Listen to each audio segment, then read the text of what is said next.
आज की वीडियो के अंदर हम 5 M's ऑफ प्रोडक्शन को डिस्कस करेंगे और 5 M's ऑफ प्रोडक्शन क्या है? Man, materials, methods, machines and money. इनको 5 M's इसलिए कहा जाता है कि इनका पहला अल्फ़ाबेट M है। M for man, M for materials, M for methods, M for machines and M for money. चूँकि ये 5 हैं इसलिए इनको कहते हैं 5 M's of production management. 5 M's of production असल में प्रोडक्शन मैनेजर या प्रोडक्शन मैनेजमेंट की रिस्पॉन्सिबिलिटीज़ का नाम है कि man, materials, methods, machines and money की मैनेजमेंट का नाम है 5 M's ऑफ प्रोडक्शन मैनेजमेंट। अब हम इन पे वन बाय वन डिटेल के साथ बात करते हैं। First M of production management है मैन। मैन का मतलब होता है ह्यूमन एलिमेंट। आपके प्रोडक्शन डिपार्टमेंट के अंदर या प्रोडक्शन प्रोसेस के अंदर बहुत सारे वर्कर्स काम करते हैं। मतलब क्या हुआ कि प्रोडक्शन प्रोसेस के अंदर मल्टीपल वर्कर्स या बहुत सारे एम्प्लॉयज़ काम करते हैं जिनकी डिफरेंट रोल एंड रिस्पॉन्सिबिलिटीज़ होती हैं। तो प्रोडक्शन मैनेजर के क्या काम होता है कि इन एम्प्लॉयज़ को या इन वर्कर्स को टास्क असाइन करना, इनकी परफॉर्मेंस को एवेलुएट करना, इनके काम को मॉनिटर करना, इनको कंटिन्यूसली मोटिवेट करना, इनको ट्रेनिंग देना, इनको गाइडेंस देना, ताकि जो वर्कर्स हैं ना वो अपनी मैक्सिमम एफर्ट लगाएं। और अगर वो प्रोडक्शन के अंदर अपनी मैक्सिमम एफर्ट लगाएंगे ना तो इससे आपकी प्रोडक्शन ज़्यादा होगी। जब आपकी प्रोडक्शन ज़्यादा होगी तो उससे आपकी सेल बढ़ेगी और जब आपकी सेल ज़्यादा होती है तो उससे क्या होगा कि आपको ज़्यादा प्रॉफिट मिलेगा। या जब आपकी प्रोडक्शन बढ़ेगी तो इससे आप कस्टमर्स के जो ऑर्डर्स हैं, जो कस्टमर्स की रिक्वायरमेंट्स हैं, उनको आप टाइमली पूरा कर सकते हैं।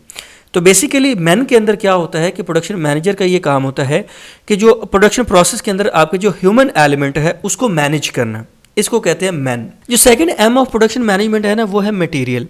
मटेरियल का मतलब होता है कि कोई भी चीज़ जो कि प्रोडक्शन प्रोसेस के अंदर यूज़ होती है ना उसको कहते हैं मटेरियल। उसके अंदर आपका रॉ मटेरियल होता है, सेमी फिनिश गुड्स होती हैं, स्पेयर्स होती हैं, टूल्स होते हैं। मटेरियल के बगैर आपकी प्रोडक्शन नहीं हो सकती। मतलब विदाउट मटेरियल आप अपनी प्रोडक्शन को कंटिन्यू नहीं रख सकते। तो जब आपके पास मटेरियल ख़त्म हो जाएगा उसी वक्त आपकी प्रोडक्शन स्टॉप हो जाएगी। तो यहाँ पे प्रोडक्शन मैनेजर का क्या काम होता है या प्रोडक्शन मैनेजमेंट की क्या रिस्पॉन्सिबिलिटी होती है कि आपके पास हर वक्त सफिशेंट क्वांटिटी में मटेरियल अवेलेबल होना चाहिए। मतलब आपके पास जब मटेरियल अवेलेबल होगा तभी आप अपनी प्रोडक्शन को कंटिन्यू रख सकते हैं।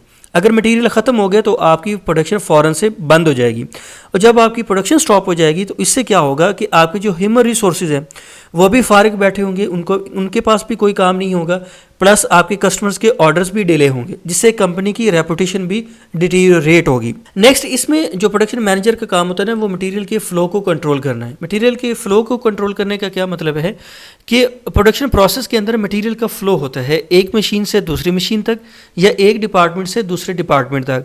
तो मटेरियल का अरेंज करना और मटेरियल को कंट्रोल करना ये रिस्पॉन्सिबिलिटी होती है प्रोडक्शन मैनेजर की। और ये मटेरियल मैनेजमेंट की क्यों जाती है? मैनेजर जो है वो मटेरियल्स को मैनेज क्यों करता है? वो इसलिए करता है कि आपकी जो प्रोडक्शन है ना वो कंटिन्यूसली चलती रहे, प्रोडक्शन किसी वजह से स्टॉप ना हो। जो third M of production management है ना वो है मेथड्स।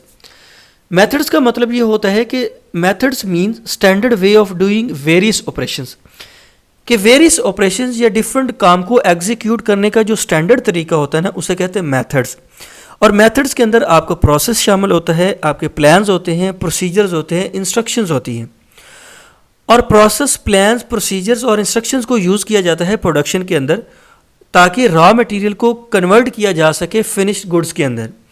जो आपके मेथड्स हैं ना, मतलब जो आपका प्रोसेस है, जो आपके प्लान्स हैं, जो प्रोसीजर्स हैं या जो इंस्ट्रक्शंस हैं, इनको एफिशिएंट होना चाहिए, कॉस्ट इफेक्टिव होना चाहिए ताकि आपके कम से कम रिसोर्सेज लगे, कम से कम वेस्ट जनरेट हो और जो आपकी एंड प्रोडक्ट बने ना वो क्वालिटी ओरिएंटेड हो। और आपके जो मेथड्स हैं ना इनको फ्लेक्सिबल भी होना चाहिए ताकि एम्प्लॉयज़ इसको ईजिली अडॉप्ट कर सकें। तो जब आपके मेथड्स फ्लेक्सिबल होंगे, एम्प्लॉयज़ की एडॉप्टेबिलिटी इंक्रीज़ होगी, आपके मेथड्स टाइम एफिशिएंट होंगे, कॉस्ट इफेक्टिव होंगे और इसके अंदर आपको लेस रिसोर्सेज चाहिए होंगे, तो इससे ऑर्गेनाइजेशनल एफिशिएंसी इंक्रीज़ होती है। जो fourth M of production management है ना वो है मशीन्स। मशीन्स प्रोडक्शन डिपार्टमेंट का एक क्रिटिकल कंपोनेंट होती हैं बिकॉज मशीन्स के ऊपर ही आप कुछ प्रोसेस करते हैं और उस प्रोसेस के थ्रू क्या होता है कि रॉ मटेरियल फिनिश्ड गुड्स में चेंज हो जाता है। विद आउट मशीन्स आप प्रोडक्शन नहीं कर सकते। जैसे रॉ मटेरियल बहुत ज़रूरी है ना प्रोडक्शन के लिए, वैसे मशीन्स भी बहुत ज़रूरी हैं کیونکہ مشینز کے اندر ہی آپ را مٹیریل کو ڈالیں گے، تب ہی را مٹیریل کے اوپر کچھ پروسیس ہوگا اور اس پروسیس کے بعد را مٹیریل فائنل پروڈکٹ کے اندر چینج ہو جائے گی. تو مشینز ایک امپورٹنٹ کمپوننٹ ہے پروڈکشن ڈپارٹمنٹ کا. اب مشینز کے اندر کیا رسپانسبلٹی ہوتی ہے پروڈکشن مینیجر کی کہ لیٹسٹ ایکوپمنٹس کو ارینج کرنا، لیٹسٹ مشینز کو پروڈکشن پروسیس کے اندر لے کے آنا. جب آپ لیٹسٹ ایکوپمنٹس کو یوز کریں گے، لیٹسٹ مشینز کو یوز کریں گے، تو کیا ہوگا کہ آپ کی جو پروڈکٹس بنیں گی نا وہ کوالٹی اورینٹیڈ ہوں گی. لیس ٹائم اور لیس کاسٹ کے اندر آپ میکسیمم پروڈکٹس بنا سکتے ہیں. ٹھیک ہے، جب آپ کی مشینز اچھی ہوں گی جن کا ڈاؤن ٹائم کم سے کم ہوگا. مطلب آپ کے پاس اگر مشینز ایسی ہیں جو کہ بار بار خراب ہو جاتی ہیں، تو جتنی دیر مشین خراب رہتی ہے، جتنی دیر آپ کا ایکوپمنٹ ان اویلیبل رہتا ہے، اتنی دیر آپ کی پروڈکشن سٹاپ رہتی ہے. تو مشینز کے اندر کیا چیزیں شامل ہیں کہ پروڈکشن مینجمنٹ کی یہ رسپانسبلٹی ہے یا پروڈکشن مینیجر کی یہ رسپانسبلٹی ہے کہ وہ لیٹسٹ ایکوپمنٹس کو ارینج کرے، لیٹسٹ مشینز کو ارینج کرے، تاکہ آپ کم ٹائم کے اندر میکسیمم پروڈکٹس بنا سکیں یا کم کاسٹ کے اندر پروڈکٹس کو ڈیولپ کر سکیں. اب ہم بات کرتے ہیں 5th M of production management, وہ ہے منی. منی جو ہے نا یہ بہت امپورٹنٹ کمپوننٹ ہے پروڈکشن مینجمنٹ کا. وہ کہ منی کے تھرو ہی آپ ہیومن ریسورسز کو ایکوائر کرتے ہیں، مٹیریل لیتے ہیں، مشینز کو ارینج کرتے ہیں. مطلب آرگنائزیشن کے اندر پروڈکشن کو کنٹینیو رکھنے کے لیے آپ کو 3 طرح کی چیزیں چاہیے ہوتی ہیں. یا تو آپ کو ہیومن ریسورسز چاہیے ہوتے ہیں، پھر آپ کو مٹیریلس چاہیے ہوتے ہیں، یا مشینز چاہیے ہوتے ہیں. اور یہ تینوں چیزیں پیسے سے آتی ہیں. امپلائیز کو مطلب آپ سیلری دیتے ہیں، مٹیریل آپ پرچیز کرتے ہیں، اس پہ آپ کی کاسٹ آتی ہے، مشینز کو آپ خرید کے لاتے ہیں کمپنی کے اندر، اس کے اوپر بھی آپ کی کاسٹ آتی ہے، یا مشین کی ریپیئر اینڈ مینٹیننس کی بھی کاسٹ آتی ہے. تو اس کے لیے آپ کو منی چاہیے ہوتی ہے. تو یہاں پہ پروڈکشن مینجمنٹ کا کیا کام ہوتا ہے یا پروڈکشن مینیجر کا کیا کام ہوتا ہے کہ جو آرگنائزیشن کے فائنینشیل ریسورسز ہیں نا ان کو افیکٹولی مینیج کرے. And other aspect of money is that money is used to get more money and more profit. اور منی کے اندر کیا چیزیں شامل ہوتی ہے؟ اس میں آپ فکسڈ کیپٹل شامل ہوتا ہے، ورکنگ کیپٹل شامل ہوتا ہے، جو کہ آپ کے بزنس کو کنٹینیو کرنے کے لیے ضروری ہے. تو یہ تھے 5 M's of production management. I hope you understand my point. Thank you.